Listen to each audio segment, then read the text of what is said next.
Okay, guys, let's go ahead and get started. So let's go ahead and talk about owner financing. I have the tendency to kind of talk a little bit quickly, but I'm usually very good at articulating so that way you guys can fully understand. But it's so much information, I want to try and get as much in as possible.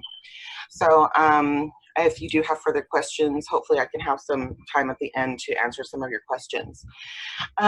So owner financing is a non-traditional way for people to be able to purchase a home. So many times clients don't fit into the regular box of a regular owner financing transaction, and maybe a divorce has affected their credit, maybe they have credit issues, maybe they have documentation issues, maybe they haven't filed their income tax returns for the past 2 years or something like that. So it makes it to where they can not qualify for traditional financing. That being said, they do have to, maybe they are still motivated, and they're usually savers. There's usually like a large amount of money that they do have to be able to put down. And let's kind of go over that. And let me see. So I do have it on, I have a little bit on this portion here as well too. So now I'm going to talk about owner financing and how it differs from traditional financing and the pros and cons thereof, and so that way you know how to guide your client. So I wouldn't completely kill the deal or anything over owner financing, because it's not the best picture that you'd want, but it is a way to purchase a home. So on the first little circle here, of course, you can see that it's usually anywhere between 10 to 20% down. It's 8 to 10% interest, and anywhere between usually 15 to 30 years on average. Okay, so the baseline is the same as you would with a traditional transaction. So you would still have the whole, down payment that's required. You would still have closing costs, and there would still be process money that's required as well too. Let me get this out of my way. So those monies still need to be available throughout the process. The only thing that's a little bit different is that you don't have some of the things within the process are not there. So for instance, like you will have earnest money, you will have option money. An inspection is entirely up to the client if they choose to do one. Again, they're not required to. I would still highly recommend that they do, because ultimately these properties are owned by investors. So there's nobody that's doing owner financing just for kicks, just for fun, just to pass the time. Not at all. They're definitely making a profit off of this. So, and a pretty good one in most cases. So many times they've never lived in that property. They're not really aware. So you would want to get an inspection for your client as well too. Or highly recommend that they get one. Obviously, I mean, I've had some people that have their brother, uncle, and cousin go out there and check it out and all that good stuff, and they're happy with it, and so be it. But you can't really sue your brother, uncle, and cousin. I mean, you could, but it probably wouldn't turn out well during the Thanksgiving time or holiday time or whatever it may be. An appraisal is not needed when we're doing owner financing either. That is not something that needs to be taken care of. And oh, sorry, I got a text real quick. So appraisal is not involved. So that's kind of a bummer in a way, because that owner of that property can essentially do as they wish with that property. So for instance, if it was only worth, let's say, $150,000 and they wanted to sell it for $170,000, there's nothing and no one that tells them that they can't. So mind you can pull the comps, you can present it to that seller or to the listing agent and say, hey, look at this. I mean, this is not within value. But to be quite honest with you, if that's what they choose to sell their house at and somebody wants to pay for it, then so be it. Don't get me wrong, the owner does understand that many times those that are buying with owner finance are not necessarily, don't have a whole lot of options, for instance. And so they know that they can kind of take advantage of the situation in a way. So many times there isn't a whole lot of negotiation, including like the closing costs as well too. Closing costs are typically paid for by the buyer as well too. So that will still equal, with the closing costs are not as high as they are with a traditional transaction. So they're a little bit less because you don't have the lender fees in there and stuff. And so I would say something like between 150 to $170,000 transaction is typically about $2,000 worth of closing costs around there. They're still there, they're just not as bad.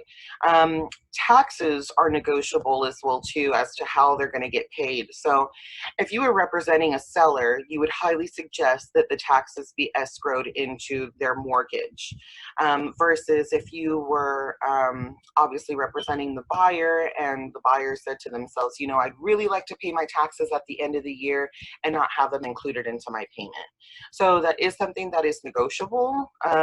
You know, and many times the seller is like, no, let's just stick those into our regular monthly payment so that way, into our escrow, so that way we know that those are taken care of. In addition, the HOA fees, if there are any, that is something that obviously the buyer would need to take care of, and they would need to have that, they can escrow that as well too if they need to as well, or it can be negotiated for them to pay for it at the end of the year. But what the seller doesn't want to happen essentially is that for some reason that buyer doesn't end up paying for their taxes at the end of the year. They let it go by several years and then they lose the house because they haven't been paying their taxes. And maybe the seller hasn't been paying attention and didn't realize that those taxes haven't been paid. And all of a sudden there's letters going out saying, hey, we're about to put your house on the auction block and, you know, we have a big issue now. So that's something that needs to be negotiated throughout the transaction as well too. Now, this is obviously, I'm just bringing this up because this is typically what's required for a traditional mortgage. But in the case of when we're talking about owner financing, it really depends on that landlord, to be quite honest with you. I have some that'll still require the last 2 years of income tax returns, that will require bank statements, that will often, obviously social and ID are a norm, and credit score is kind of a variable. So it's kind of funny. I do have some owner finance folks that they're asking for all this wonderful picture, that they're asking for, you know, a 650 plus credit score and to have like 20% down and turn in all these documents. And it's kind of like, hey, Mr. Seller, I mean, if they qualified for all this crap, they would obviously be going through traditional lending and not paying your increased interest rate. That's absolutely ridiculous.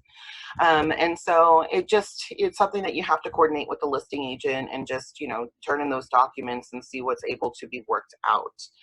I'm going to talk a little bit in a moment about an RMLO service, which is offered through some lenders that offer it.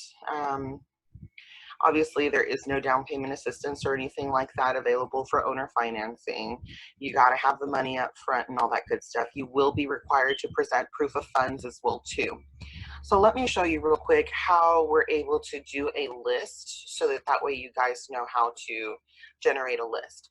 So let's go ahead and pick out something like 3 bedrooms or more, 2 baths or more. And then let's say we're going to do something between 150 to 200,000. Okay. And then you're going to scroll down. And then you go down here to where it says finance considered. And so if you scroll down a little bit, you'll see owner financing as an option. So once you click that and you scroll back up, let's go to results here. And there's quite a few. We have 102 that are available.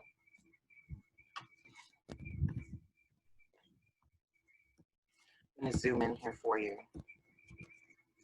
So it really just depends on the area. So it looks like out in northeast area here, there's a pretty good amount. But if you look over here on this side, there's just one.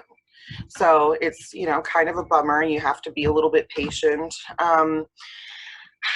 I have somewhat of an alternative as well too. So I kind of, when I talk to my clients and stuff and they're considering this option, I weigh out all the options with them. So for instance, when we're talking about owner financing, for instance, and let's put this up real quick. So a typical FHA loan will require 3.5% down, or if not, a conventional loan is anywhere between 3 to 5%. But obviously with owner financing, we're talking about anywhere between 10 to 20% down on average. Sometimes it's more, sometimes it's less. Each, like I said, each owner is completely different on how they choose to do things. Sometimes it's a dollar amount and not necessarily a percentage. I've gotten people into homes for as little as $8,000 down, and that's been able to work for them. So I never say it's impossible. When I do talk to some clients and they're like, oh, I only have 5,000, 10,000. It's not entirely impossible, but I'll definitely say they don't have a lot of options, especially if, like, for instance, they were looking in that Northeast area. There obviously isn't a whole lot of options. So that's one of the deterrents, that there's so much to be put down as far as the difference. Obviously, on a $150,000 home with FHA would be $5,250. But if we're talking about owner financing and putting that 10% down, then that's $15,000. So that's approximately $10,000 as a difference. So for one, that is a difference. For two, obviously the interest rate is going to be different. So with traditional financing, we're talking about 5% or less on average. It really just depends on the lenders that you're talking to, especially during this time right now, during this whole virus thing.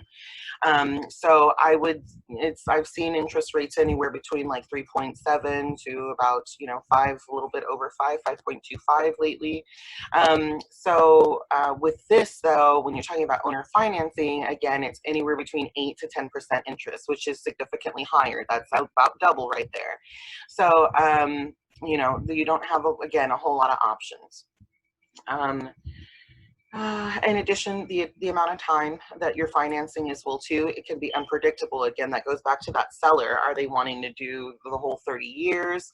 Usually if it's an older person, they're like, I'm not sure I'm going to be around that long, for me to sign up for 30 years. So maybe they do something like 5 years, a total of 10 years. And then, they have you refinance or ask you to refinance after 5 years, or they'll put a balloon payment and raise your monthly payment after those 5 years. And so you'd be made aware of it, but the only problem is that we never really know where life is going to be 5 years down the road. So that's a little variable there that we're just not as unpredictable. So let's see, I kind of wanted to go over with you guys on how to let me show you this, for instance. So this was, I feel like I've covered the majority of owner financing for you. And again, look at these kind of slim pickings that are out there. There's really not a whole lot. Now let's kind of grab an area just to give as an example. So I'm going to make this little square right here. And oops, let's go this way. And then let me pull this out a little bit. So right now within this box, we have 3 that are available that offer owner financing. So let's go back and let's eliminate owner financing. Okay, so again, remember, we only have 3 right now. And let's eliminate owner financing. And then 85 show up. Look at that huge difference of what this client could potentially be buying. Okay, so that's a huge difference. It went from 3 to 85. So and it's unfortunate for the client because the client doesn't get to pick and choose. And sometimes they're putting down $40,000 and you're like, man, and you ask them about their house and they're like, it's okay. It's like, really? It's okay for $40,000? It's okay? Like, I mean, quite honestly, if I was putting $40,000 on something, I mean, I better love it. I really want to love it. So I do have another method program that you're able to use as well too. So I call this kind of two roads that we're able to go down. So the first road that I've been talking about is traditional financing, that again within an area, and I tell people, you know, I'm going to generate a list for you in the area that you want to be at, and I'm probably, let's say there's 50 houses for sale, in this case it's 85, I'm going to generate like 5 that are offering owner financing, because in most cases regular people have to sell their home in order to be able to buy another home. They don't have the luxury in most cases for them to be able to owner finance their current home, or to be able to rent out their home for them to be able to move into another home. Usually the contingency is that they have to sell their current home for them to be able to purchase another home. So that being the case, you know, there's limited amount of investors that are obviously doing owner financing. To be quite honest with you, as an investor, it is extremely ideal for that investor to do owner financing. It all depends on how they choose to do, you know, create their assets, obviously. So some choose to buy and flip, and some choose to buy and hold. And then of course, when they're usually doing the buy and hold, it's either with renting or with owner financing. Now with owner financing, it reduces a lot of the liability for that seller. So that seller now no longer has to worry about if the AC goes out, that they're going to get a call, or if there's an issue in the house, the water heater went out, they're going to get a call. It's no longer their responsibility. That's not their house. So they are essentially, you know, that all the problems are that owners that has owner financed that house. So they've got to figure out how to fix those things. Now, really great for the investor overall. For one, they can upcharge the house if they choose to. They can get the money off of the interest rate as well too, and it eliminates their liability from having to go out there and do repairs and all that good stuff. So this is really ideal for those investors that kind of want to be hands off. Now, let's say that end buyer that has been, you know, they put $40,000 down, they made their payments well for, you know, 3 to 5 years or something, and then all of a sudden they lost their job, they, you know, had something happen, they can no longer pay their mortgage.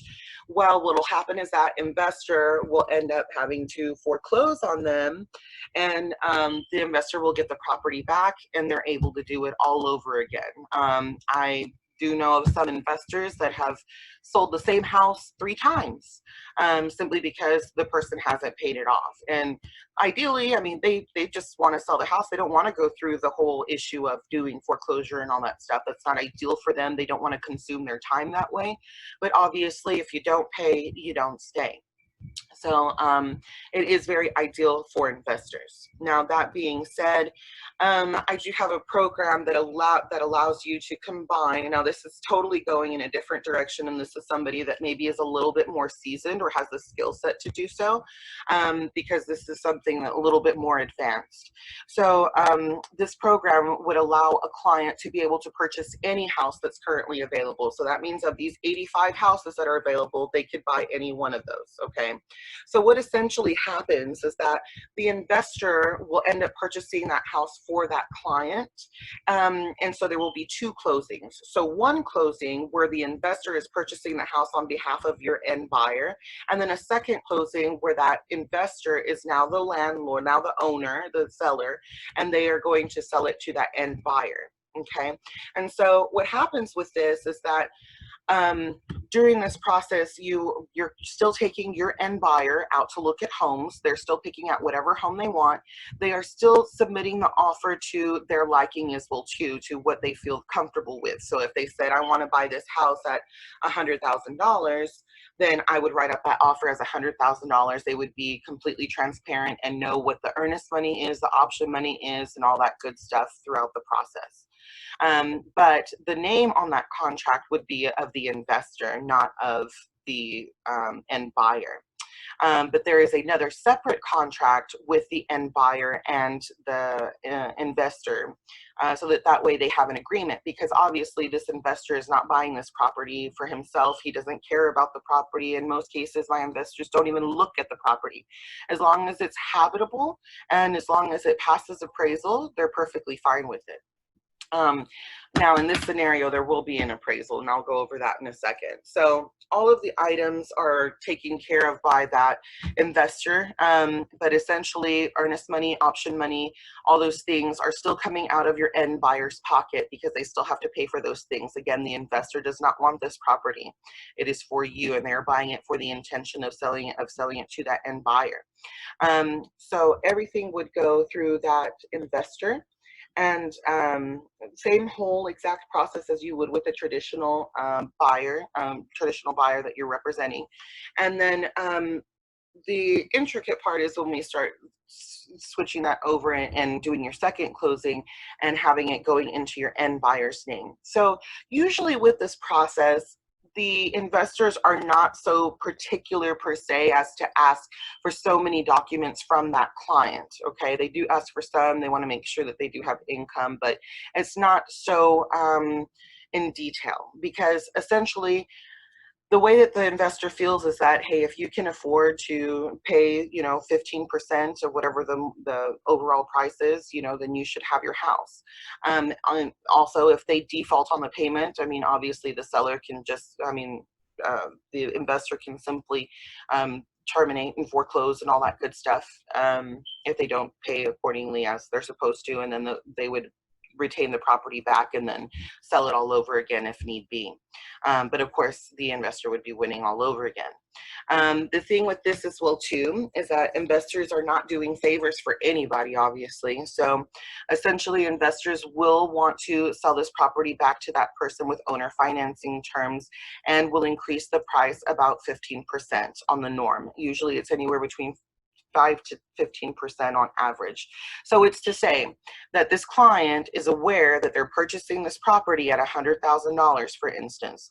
The investor is buying this property for $100,000.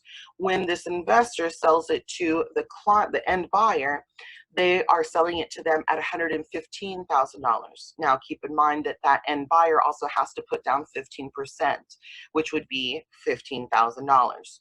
So essentially, the amount that the price went up and the amount that is required from that end buyer will technically eliminate one another. So essentially, this end buyer is going to have a mortgage for approximately 30 years, and will be financing $100,000. Okay, keep in mind, with these investors, it's usually like a 9% interest rate or so, give or take. So obviously, the more money that you put down, the less interest rate that they will have and they're willing to negotiate with.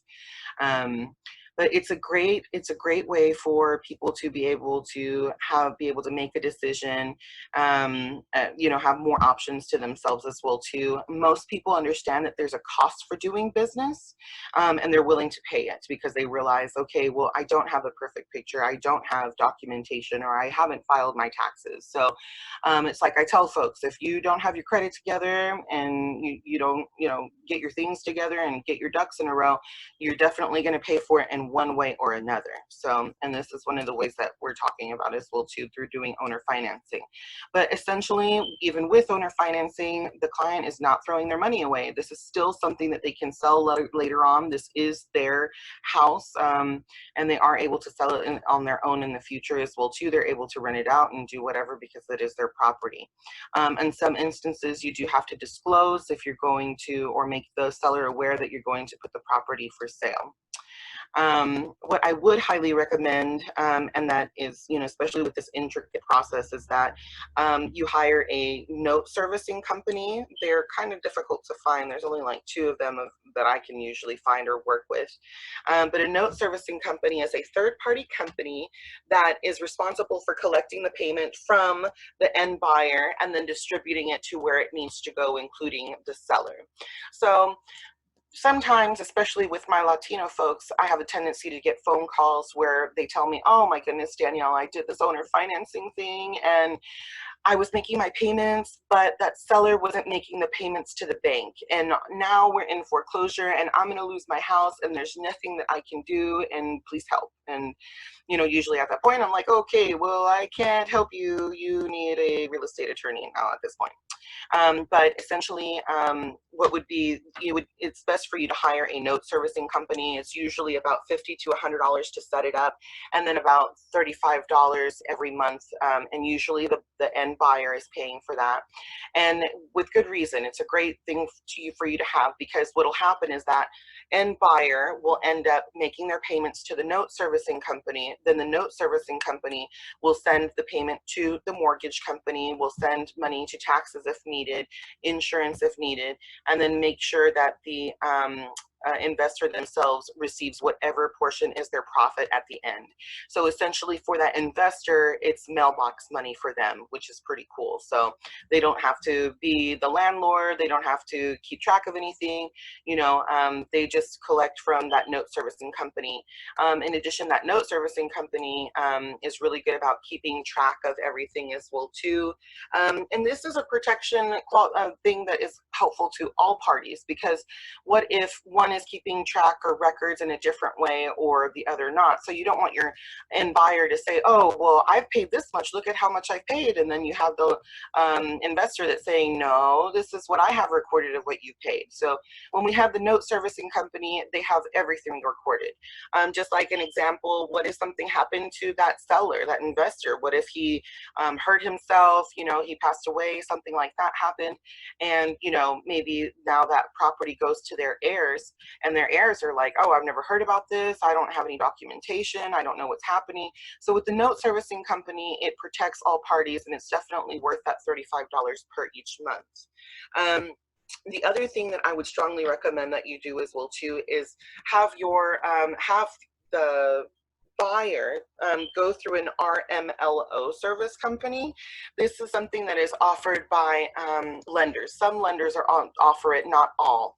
And so what they essentially do is the underwriting for the transaction. So they're not in charge of approving or denying that buyer. What they're doing is just simply the underwriting. So they collect all their financial documents and all that good stuff, and they determine, you know, how, and also put in full disclosure what monies are going where and all that good stuff, essentially like a closing disclosure, so that you can see where monies are going. This is really great and really smart for you to do, especially if you are representing the seller, because what you don't want is this client ended up purchasing the house and then later on you have an issue that you know, the end buyer wants to go ahead and sue the seller because they're like, oh, well, I couldn't afford this property and you still let me buy it, and I didn't understand the terms of which I was buying this property. And so that can create an issue. And essentially, if they were to go to court, you know, there's no way to kind of prove there was no really, other than the small bit of documents that were turned into the seller. And so mind you, the seller can seem as though he were being abusive or trying to take advantage of that end buyer because maybe they couldn't afford it. The underwriting that the RMLO services offer is quite essential. And those services run anywhere from about, I've seen it from about $1,000 to about $1,500 for the service. But if I were representing a seller, I would strongly recommend that they do that or have their buyer do that. And so that's usually at the buyer's expense as well too. Questions that, oh, also, sorry, I wrote myself down some notes here and stuff. Commission. I know agents have a question about commission. You do get paid a commission for your transaction as well too. Again, you'll see that in MLS, and you would still get your commission if you were still representing that investor as well too and going through that process. So that's essentially the process for us doing owner financing. And I think I'm pretty much done. If anybody has any questions, I am open to questions.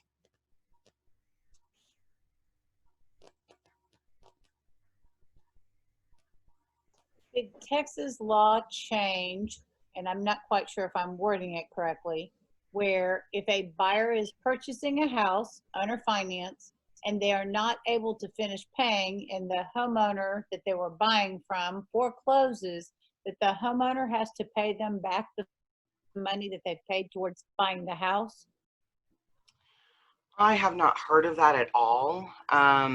No, that is simply their down payment as if you would be with a traditional mortgage. I mean, even if you were to buy a house and, put $20,000 down, that wouldn't work out. Now, I would tell that end buyer, hey, let's not get to the point of foreclosure. Sell that house and break even, if nothing else, so that way you can go and start your life on new and not having a foreclosure on your record.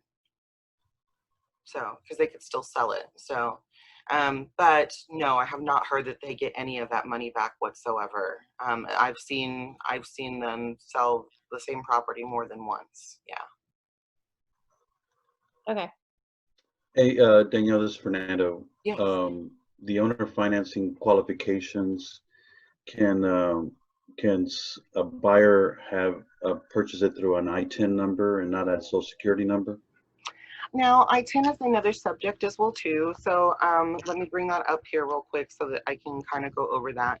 So an I-10 number is typically used for those that do not, maybe they're not registered citizens or whatever it may be, but they do have an I-10 number that allows them to be able to work. So it's this green circle that's right here, the I-10 numbers. So they will need to have filed their income tax for the past 2 years with an I-10 number. It's less down, so it's only about 10% down. And the interest rate is a little bit better. It's anywhere between 6 to 7% interest, and that's usually a 30-year mortgage. So they are asking the same kind of questions that you would with a traditional first-time home buyer kind of stuff, or whatever traditional buyer. They will still need to answer those questions to the lender. And I can provide that information. Her name is Tanya Vasquez, and she's with Independent Mortgage. And she does all of my I-10 loans and all that good stuff. And sometimes it just depends. I've had a client that has I-10 number, and in some scenarios, owner financing can be a better bet, and sometimes doing the I-10 number with a traditional lender is a better bet. And it just kind of depends on the house and the price point and all that good stuff. So it's just kind of a thing they got to look at it with each house that they look at and see which is more beneficial to them in the long run. And I have another question. You bet. Fernando's always has questions. I love it. In your experience with owner financing, can that buyer be able to rent the house out? They are able to rent the house out. I have known some people to do that. Yes, they are able to rent it out, but I will say, honestly, you're kind of at the top of the price point considering your interest rate is so high. You're really, if you rent it out, you're probably going to rent it out for as much as you would be paying your mortgage. So those that I do know that have rented them out is like, well, I went to another city for work and I just went ahead and rent out this house, and all I'm getting is the, paying the mortgage as it rolls, because they're not really getting too much of a profit off of it. But yes, they can rent it out. Thank you. You bet.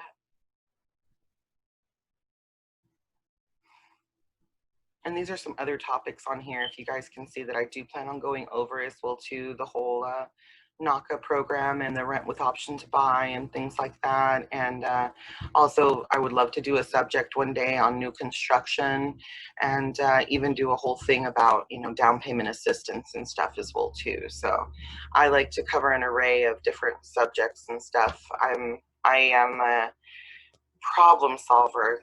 Don't present me with a problem you don't want me to solve. So I feel like essentially I could solve any problem for a home buyer, but they would either need to have money or they would need to either have credit. So we can't not have either one of those and be like, oh, well, I need a house. Like, well, we're going to need one of these two things here. And even with the NACA program, you don't even need credit. You only need a little bit of money. So that's a whole other subject. So I'll do that on my next one. I'll do that on my next one. Any other owner financing questions though, you guys? I do have a question. You bet. What happens if the buyer passes away before the 30 years? Is it like traditional where the next of kin can take over the property and continue to make the payments, or does the actual investor retain the property? Yeah, so obviously the since there is no bank involved, you know, so obviously the bank themselves is actually the investor themselves, or the seller themselves, obviously. So that would be a whole thing of, you know, when somebody passes away, and if there's a will, and if there is a will, then it would be, you know, need to be probated, and or not, you know, if there's no will, and you'd have to go through the probate, all these things. So it would have to be up to a court to decide as to who would be responsible for that mortgage at the end of the day. But obviously, if you were to explain it to a seller that, hey, this person passed away and we have this issue, in most cases, they're going to ask the person that is next of kin to qualify for the property as well too, that they can afford to stay there as well. And if for some reason they couldn't, then obviously once we realize whose property it is as that person passed away, then I would encourage them to likely sell that property if they cannot afford to stay in it. Okay, thank you. You bet.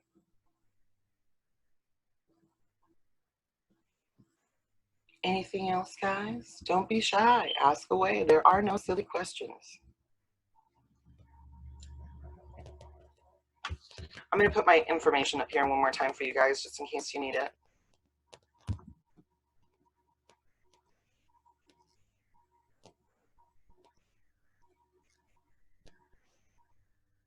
Okay, Danielle, looks like no more questions. Man, it feels so weird when I have no questions, and then people are like, well, it's because you explain it so well. I'm like, really? But I want some questions. Yeah, a good job, a lot of good information. Yeah.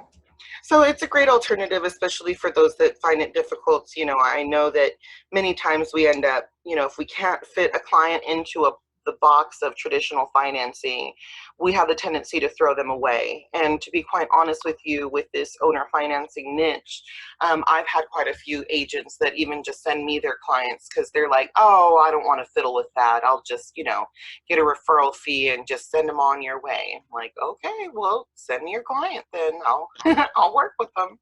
Sounds good. So yeah. Okay. And someone was asking if this is being recorded, and I told them yes already on the chat. Gotcha. Yeah. So just make sure you stop the recording session. Okay. Also, you guys, in the event that you want to learn more about the alternative way of financing, but with the investors and all that good stuff, we do have I have a weekly class that you can attend as well too. They're still doing in-person classes. Unfortunately, they are not doing online. It's out there in Katy, kind of by Cinco Ranch area, and we do them every Thursday. They are during like business hours and stuff like that. They usually do them around like noon or so, but very beneficial for you to find out alternative ways for you to be able to help your client. And it's a great way for you to have a niche because, you know, most agents are focusing on first-time home buyers, and that's usually what they're working with. And at least if you have a niche, obviously you're going to attend to anybody, I would imagine, that crosses your path. But at least with this, it'll allow you an extra leg up to be able to help your clients and for you to be able to be the problem solver and the hero of the day. So. Well, I appreciate everybody logging on and checking it out and all that good stuff. And please, by all means, you know, reach out if you have any questions. Danielle, before you go, Oh, yes. can you give me the location of the classes? You said it's in Katy, Cinco Ranch area.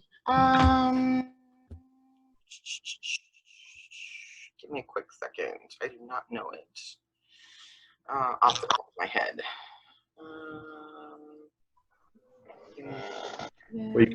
What you can do is just send her. Well, you can send it in the send her an email too, and she can. Yeah, you bet. My email address is right there, hon. Shoot me over an email, and then just ask me for the address, and I will respond to you and get you that information. Perfect. Thank you. Okay. And again, guys, I'm a mentor here with Texas United Realty. If you guys are interested in for coaching, or if you're a new agent, or well, I already have my mentees.